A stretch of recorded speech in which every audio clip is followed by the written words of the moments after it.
Uređenjem Vukovara postupno se povećava broj lokacija za odmor i šetnje. Jedno od najnovijih takvih mjesta je šetnica duž rijeke Vuke, koja se s mostom prijateljstva uklopila u cjelinu koja povezuje lijevu i desnu obalu Vuke.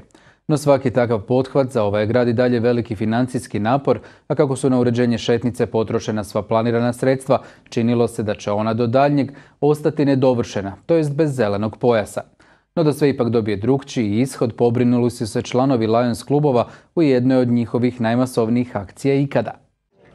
Ove će grane već idućeg proljeća pružati prvi hlad duž nove vukovarske šetnice uz Vuku. Izgradnjom mosta prijateljstva nova je šetnica odmah postala omiljena građanima, no s obzirom na njezinu dužinu u gradskoj upravi nije bilo ni lako ni jeftino popuniti je zelenilo.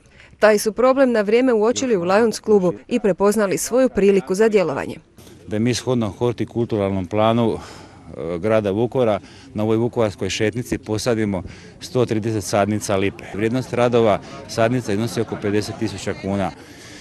Uspjeli smo ovdje da angažiramo 40 Lions klubova i 12 Leo klubova iz našeg distrikta. To je, mislim, jedno najveće okupljanje Lionsa u Hrvatskoj. Pun je plakat onih koji su se priključili. Dugo već Vukovar nije primio tako veliku donaciju. One su se s godinama općenito prorijedile, pa donacije sada stižu uglavnom još samo od malih ljudi. Evo u ovo jesensko vrijeme malo stižu donacije iz Dalmacije, od mandarina, od smokava, drugih proizvoda. U Lions klubu sa svojom akcijom još nisu završili, zapravo misle napraviti još većom, točnije međunarodnom. Ova akcija ima dva dijela.